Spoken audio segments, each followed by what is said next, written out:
자, 그럼 두 번째로 아동 중심, 경험 중심의 교육에 대해서도 생각을 해보도록 하겠습니다. 이것이 이제 우리가 이제 추구하고 있는 주관적인 지식이라고 볼 수 있습니다. 궁극적인 실제를 이제 완전히 부정해 버리면서 총체적으로 어떤 이것이 무엇이다 라는 것을 설명하는 것은 이제 의미가 없는 거예요. 새로운 관점들, 다른 사람들이 보면 그건 다른 것이고, 또 새로운 과학이 발전하고 새로운 지식이 등장하면 이것은 또 그것이 아닌 것이 돼버리는 거예요. 그래서 실제를 설명하려고 이제 더 이상 하지 않아요. 이러한 철학적인 시도는 더 이상 하지 않아요. 객관적인 가치를 이제는 규정할 수가 없는 것이 되어져 버렸어요. 그래서 객관적인 가치는 없다. 신은 죽었다. 무언가를 이렇게 절대적으로 우리에게 이것이 옳다. 이것은 무엇이다. 라고 말할 수 있는 그런 존재는 더 이상 없다. 그러한 실제는 없다. 라고 부정을 하게 되었습니다. 니체는 그러한 뜻으로 사실 한 말은 아니었지만 신은 죽었다 한 것이 이제 새로운 패러다임, 새로운 세계관, 새로운 시대로 접어들게 되는 포스트 모더니즘의 뿌리가 되는 사상의 이제 말로서 이 말을 언급하곤 합니다. 전에는 이제 편견들을 제외하여서 여기가 원래 진리가 아니라 다 편견들이었지요. 전통적인 교육에서는. 그리고 계몽주의 시대, 모더니즘 시대에서는 이 편견들이 다 제외되어야지 이것만이 지식이라고, 객관적인 사실만이 지식이라고, 진리라고 생각을 했어요. 그런데 이제는 각각 개인들이 가지고 있는 이 편견, 그것이 진리라는 거예요. 각각 개인들이 자신에게 의미 있고 자신에게 유용한 것, 그것이 그에게만 진리라는 거예요. 더 이상 절대적인 가치, 절대적인 진리는 없다라고 부정이 되어져 버린 것이지요. 이렇게 된 것입니다. 아동에 대한 이해도 이제 달라졌는데요. 기존에는 유아에 대해서 인식할 때 교사가 객관적인 사실을 전달해줘야 되는 수동적인 존재라고 봤다면 이제는 유아 안에 그렇게 성장하고 발달할 수 있는 요인이 유아 안에 이미 있다는 것이지요. 그래서 그냥 둬도 천천히 펼쳐지며 자라나는 식물과 같이 자라날 수 있다. 그냥 두어도 유아 안에 단계적으로 발달할 수 있는 본성이 유아 안에 있다라고 본 것이에요. 그래서 타고난 사고 구조가 이미 있기 때문에 단계별로 발전해 갈 수 있다라고 본 것이지요. 그래서 피아제는 이러한 인간이 가진 인지 능력이 우리를 둘러싼 이제 이러한 환경들을 이해할 수 있고 그 세계에 대한 지식을 스스로 구성해 갈 수 있는 존재다라고 인간이 가진 이 인지에 초점을 두고 이제 이론들이 발달하게 됩니다. 듀이의 진보주의 이론이 이러한 인지주의에 큰 영향을 주었는데요. 듀이는 사회 변화의 가장 중요한 동인이 바로 유아이고 그 안에 이제 이 사회를 변화시켜 갈 수 있는 의식이 유아에게 있다. 인간에게 이미 있다. 그래서 어떠한 문제가 생기면 그걸 해결할 수 있는 능력, 비판적인 사고력 이것이 있음을 강조했고 스스로 그 문제를 해결하기 위해 탐구 방법들을 개발해 나간다. 탐구해 갈 수 있다라고 본 것이지요. 그래서 교육은 이러한 사회를 변화시킬 수 있는 유아로 만들어 갈 수 있도록 교육은 돕는 것이에요. 그래서 유아 자체에 이러한 유아의 유아나 아동이나 교육을 통해서 사회를 좀 더 나은 사회로 개선할 수 있다라는 생각이 있는 것이지요. 그래서 이러한 아동 중심의 생각은 타고난 선함이 있기 때문에 스스로 배우고 탐구하면서 진리에 이룰 수 있다라고 본 것이에요. 사실 이러한 인지주의나 진보주의는 모더니즘에 더 많은 영향을 받았고 그것으로 인하여서 이제 포스트 모더니즘은 또 다른 이제 양상으로 되어졌다라고 이해를 하시면 돼요. 이러한 것이 모더니즘적인 그리고 기존의 이제 계몽주의에 이제 토대로 해서 이성과 과학에 대한 이러한 확신들 그리고 이러한 신념들이 인지주의와 진보주의에도 모더니즘적인 이러한 사고들이 계몽주의적인 사고들이 영향을 계속 주고 있다는 것을 볼 수 있습니다. 구성주의 수업 방식은 그럼 어떤 식으로 이루어지느냐? 지금 우리 누리교육 과정에서 계속 강조하고 있는 건데요. 환경과의 상호작용을 통해서 이루어지며 학습자의 흥미를 통해 이제 그 동기가, 학습의 동기가 일어나고 자신이 가지고 있는 문제를 해결하기 위해서 아이들은 스스로 배워간다. 그렇기 때문에 어떠한 프로젝트를 이제 유아 스스로 계속 발전적으로 프로젝트를 개발해가고 구성해가고 만들어갈 수 있도록 교사는 안내자가 되어 주어야 된다라는 것이 이제 구성주의 수업 방식에서 우리 지금 누리교육 과정에서 제시하고 있는 것이지요. 초점은 어, 구성 계속 뭐 놀이 과정에서 들으시고 아셨다시피 그리고 우리 유아 교육 과정이 사실은 아동 중심 교육 과정이고 활동 경험 중심 놀이 중심 교육 과정이었기 때문에 그렇지 않은 적이 없지요. 그렇기 때문에 다들 잘 아시고 계시리라 생각이 듭니다. 다양한 학습을 능동적으로 이끌어 갈 수 있도록 돕는 것이고 자신의 방식으로 스스로 이제 지식을 구성해 갈 수 있도록 돕는 것이 이제 교육의 목적이 되겠습니다. 그리고 자신에게 의미 있는 문제, 내가 하고 싶은 호기심을 가진 그러한 주제에 대해서 스스로 질문을 던지고 탐구하고 몰수점들을 해결하는 문제 해결 방식으로 프로젝트를 이제 설계하고 실행하면서 창의적이고 성찰적인 활동들을 경험해 나가는 방식으로 이루어지게 됩니다. 그래서 평가는 통합적으로 이 문제들을 통합적으로 바라보고 해결해 가는가, 그리고 그러한 학습 과정의 결과물들이 이제 평가의 대상이 될 것입니다.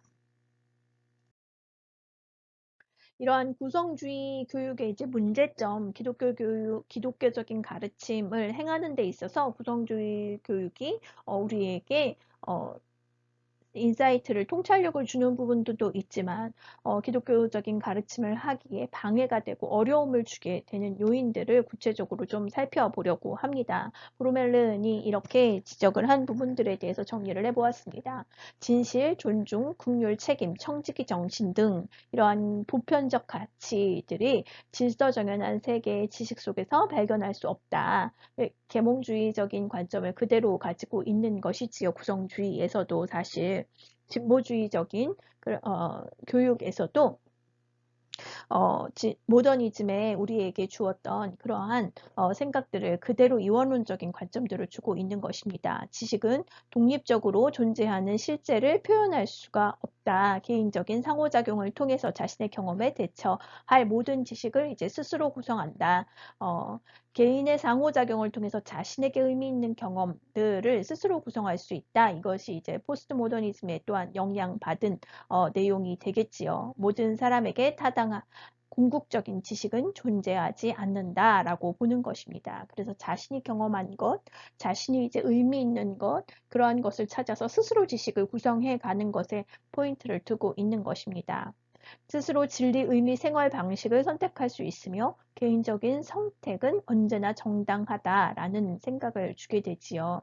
이러한 것들은 상대주의적이며 자기중심적인 개인주의를 낳게 만들었습니다. 절대적인 진리는 없는 것으로 우리를 이끌어가고 자기중심적인 나에게만 의미 있는 그러한 개인주의적인 양상들을 가져오게 되었습니다. 다양한 방식으로 차이점을 분석하고 해결하기 때문에 무언가 정답은 없어요. 정답은 교육과정을 운영하면서 구성주의 교육과정에서 정답은 없어요. 모두의 해석이 다 옳고 자신만이 이제 자신이 해결한 자신이 닥친 현실 그리고 내가 내린 대답 그리고 그것의 가치를 스스로 만드는 것이지요. 그러나 하나님의 창조 세계에는 옳은 것, 그른 것의 기준이 분명히 있지요. 그런데 그 기준을 아예 없다라고 보게 만드는 것입니다. 이렇게 기준이 없는 사람들, 무언가의 기준과 추구해야 될 무언가 목적, 가치가 없는 사람들은 아무 것에나 쉽게 넘어간다라고 이제 프로멜레는 말해요. 줏대가 없다는 것이지요. 그래서 어떠한 자극과 어떠한 환경과 상황들에 따라서 사람들은 쉽게 자신의 유익이 주는 것, 내게 흥미가 관심이 가는 것에 따라서 그 마음이 바뀌어 버리게 되지요. 모든 지식은 스스로 구성할 필요가 있습니까? 스스로 모든 지식을 탐구하고 모든 지식을 스스로 알아내어야 하나요? 그렇지 않다. 그렇지 않다는 것이지요. 기본적인 개념, 기능, 가치 등 교사가 알려주어야 되는 부분이 분명히 있어요. 이것들을 우리가 관계하고 스스로에게 의미가 있는 것만이 발견해 가는 것만이 지식인 것으로 오인하게 만들지요. 일반적인 교육과정 모형을 이 아예 없어요. 지금 누리과 그 과정에서도 우리에게 제시하고 있는 것이 일반적인 뭐 계획안, 뭐 그러한 교육과정 틀 전혀 없지요. 알아서 계획안도 만들려고 하지요. 구성주의 적응을 어떻게 해가는지 그 사례만을 이야기 들어서 하고 있어요. 놀이 중심 교육과정 이렇게 지난 사례들 이걸 보고 참고하세요라고 하지요. 내용은 지식을 구성하는 과정보다 중요하지 않은 것이 되어져 버렸습니다. 거기서 다루어지는 내용이 뭔지는 중요하지 않아요. 어떠한 아이들이 그 주제를 선택하는지는 그것이 중요한 것이 아니에요. 그냥 그것을 어떠한 놀이를 하든 그것을 통해서 아이들이 어떻게 지식을 만들어가느냐 거기에만 이제 포인트를 두었지요. 이는 관심사에 따라서 교육과정의 범위가 축소되어질 수 있고 치우칠 수 있다라는 것이죠. 분명히 가르쳐져야 되는 개념, 기능, 가치들이 있어요. 근데 이러한 것들을 가르칠 수가 없게 되는 것이지요. 우리가 객관적인 지식 그리고 주관적인 지식으로 이제 나누어서 전통주의적인 교수 방법 교수와 또한 아동 중심적인 교수에 대해서 양극단에 있는 것을 생각해 보았어요. 이걸 이미지로 좀 정리해 보자면 객관적인 지식은 과학적인 방법으로 인해서 이성우를 통해서 이제 논리적으로 추론된 이렇게 모두가 합의된 사실만이 지식이다라고 이야기를 하는 것 있지요. 모두가 함께 누구는 어, 이 코끼리에 대해서 같이 함께 동의한 것이 이제 사실이에요. 그리고 이것만 가르쳐야 된다. 과학적으로 증명된 것만이라고 이야기를 하는 것이지요. 그런데 주관적인 지식은 구성주의적인 지식은 한 사람이 각각 개인이 자신이 본 것, 이 부분에 대해서만 이 사람에게 의미 있는 지식이다. 이 부분을 알아간 것, 자신이 경험한 것, 이것이 이 사람에게 의미 있고 이 사람에게 유용성이 있는 의미가 되는 이익을 가져다 주는 그러한 지식이다라고 보는 것이에요. 그래서 스스로 이것을 탐구해 가도록 하는 것이지요. 객관적인 지식은 이 지식을 소유하고 있는 교사가 전달해 주는 것이고, 자, 그렇다면 기독교인 지식은 뭐가 다를까요? 이 사물을 이것 자체만 보는 것도 아니고 한쪽 측면, 코끼리 코만 가지고 이 코끼리를 판단하는 것만이 지식이라고 하지도 않아요. 그리고 모두가 합의된 과학적으로 증명된 것만을 지식이라고 하지도 않아요. 이 코끼리는 지구에서 살아가지요. 그러면 지구에서 함께 관계를 맺고 살아가는 모든 것들이 있어요. 코끼리가 먹는 것, 서식하는 곳의 기후, 그 다음에 배설물, 그리고 이 생태계 구조 안에서 이 먹이사슬의 관계 또한 인간과의 미치는 영향, 이 모든 것들을 다 이야기를 하는 거예요. 또 뿐만 아니라 이 우주 안에서 이 코끼리의 어, 이 코끼리가 인간과 나와 어떠한 관계를 맺고 살아가든지, 그래서 이 코끼리가 나에게 어떠한 의미인지, 나는 코끼리에게 어떠한 의미인지, 그리고 이 코끼리는 언제부터 어떻게 시작되어져서 우리에게 지금 옆에서 무엇 우리의 삶에 어떠한 역할을 하고 있는지 등을 다 다루고자 하는 거예요. 전 우주적인 관점에서 이 이야기를 하는 거예요. 그래서 이 코끼리를 만드신 창조하신 하나님의 목적과 계획과 의도가 있어요. 그 계획과 의도가 있고 나를 창조하신 목적과 계획과 의도가 있어요. 하나님은 나와 코끼리의 관계성을 생각하시고 얘네들을 만드신 거예요. 나도 만드시고 코끼리도 만드시고 그리고 모든 환경을 만드시고 우주를 만드신 거지요. 이 온 우주가 코끼리를 위해 나를 위해 존재하게 만드셨어요. 이렇게 목적과 가치가 분명히 있어요. 하나님은 창조하신 그래서 그 질서를, 이 자연의 질서를 다 만드셨고, 내 안의 질서와 코끼리 안의 질서도 만드셨고, 서로 함께 살아가도록 이것들을 만드셨어요. 그치요? 그래서 이 모든 것들을 그 의미와 그 목적 안에서 함께 알아가는 거예요. 그래서 기독교적인 지식은 총체적이다라고 이해를 하시면 돼요. 이 모든 것 안에서 우리가 여기에 부여되어진 가치와 의미와 목적들을 함께 알아가는 것이다 라고 생각을 하시면 앞에서 이제 다양한 교육 이론들의 관점들에 대해서 이야기를 했어요.